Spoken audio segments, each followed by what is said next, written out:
आज मी बनवणार आहे बिस्किटचा केक। त्याच्यासाठी घेतलेली आहे ओरिओ 4 बिस्किट, 10 वाले बिस्किट घेतले 4।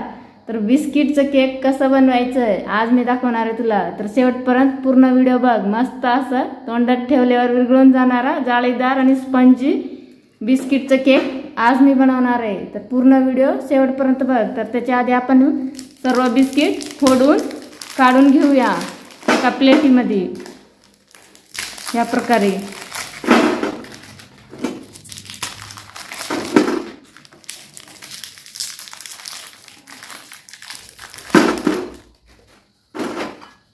मग आता आपण ह्याच्यामध्ये असे बारीक करून मिक्सर मध्ये काढून घेऊया।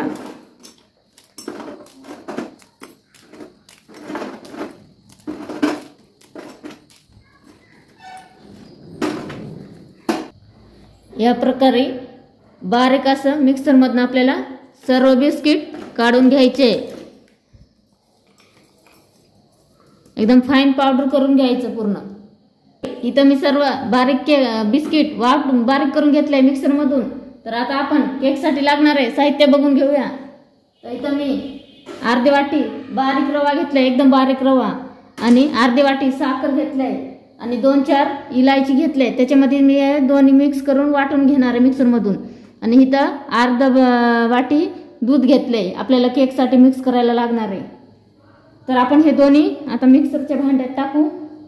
रवा अर्धी वाटी साखर आणि इलायची, आपल्याला हे बारीक एकदम फाईन पावडर करून घ्यायचे। हे बघ मस्त असे रवा आणि साखर दोन्ही पण बारीक करून घेतले, ते पण आपण ह्याच्यामध्येच टाकून द्यायचंय। बिस्किट बारीक केलंय ना त्याच्यामध्येच। आता आपण हे सर्व छानपैकी असं मिक्स करून घेऊया।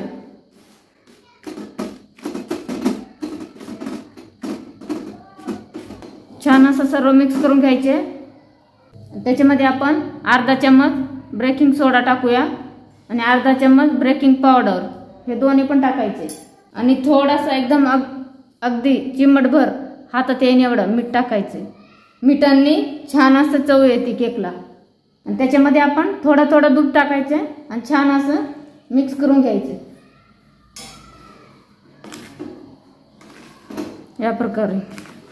एकदम मस्त असं छान असं बॅटर त्याचा बनवून घ्यायचं आपल्याला। आपलं केकचं बॅटर छानपैकी असं तयार झालेलं आहे मिक्स करून। ह्या प्रकारे पाहिजे आपल्याला, लय जाड पण नाही आणि लय पातळ पण नाही, खूप छान असं या प्रकारे मस्त असं दूध थोडं टाकून छानपैकी बॅटर तयार करून घ्यायचे। आता आपण ह्याला एका टोपामध्ये ठेवणार आहे मी, तर त्याला आपण आधी तेल लावून घेऊया। इथे मी टोप घेतलेली आहे, त्याच्यामध्ये आपण थोडासा ऑइल टाकायचं, जास्त नाही टाकायचं, उगं थोडं टाकायचं। ते आपल्याला चारी बाजूनी टोपाचा या प्रकारे असे लावून घ्यायचे, असं छानपैकी लावून घ्यायचे। आणि त्याच्यामध्ये आपल्याला त्या मापाचा एक असा रॅपर कट करून त्याच्यामध्ये ठेवून द्यायचे। ह्याच्यामध्ये आपण आता बनवलेलं बॅटर टाकायचे। आपलं बॅटर हे लावून झालेलं आहे, तर आपण ह्याच्यामध्ये टाकून घेऊया।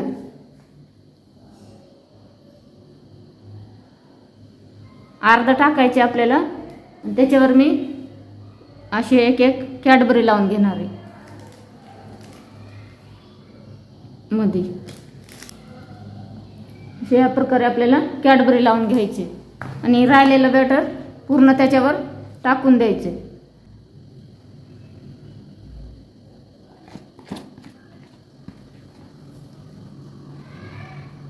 आता आपण एका कढाईमध्ये पाणी ठेवूया। मी गॅस चालू केले, इथं साईडला मी पाणी गरम करायला ठेवले होते, आपण इकडे ठेवूया गॅसवर। त्याच्यामध्ये एक स्टँड ठेवायचंय आणि आपण हे टाकलेल्या बॅटरचा टोप ठेवायचे असं। आणि 15 मिनिटं छान असं त्याला स्टीम करून घ्यायचे केकला। 15 मिनिटं गॅसवर ठेवायचे आपल्याला। आणि त्याच्यामध्ये मी थोडेसे काजू घेतलेत कट करून, ते वरून टाकून घ्यायचे। आपण काजू टाकून घेतलेत, आता थोडीशी कॅडबरी टाकून घेऊया। आपला केक झालाय। आता आपण त्याच्यावर एक प्लेट ठेवूया, एक असं झाकण ठेवायचं प्लेट, आणि त्याला आता आपण 15 मिनिटं स्टीम करून घ्यायचे। आता आपलं केक ठेवलंय त्याला 15 मिनिटं झाले. आपण बघूया. हे बघा आपल्याला चेक करायचे झालंय का नाही या सुरीच्या मदतीने. हे बघ अजिबात आपल्या सुरीला लागत नाही म्हणजे आपला केक रेडी झालेला आहे. तर आपण ह्याला काढून घेऊया.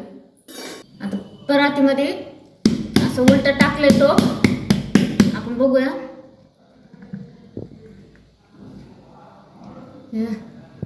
असं निघलंय आपला केक. छान असं निघालंय. मस्त असं केक घरगुती बनवून सगळ्यांना खाऊ घालायचा, स्वतःही खायचं.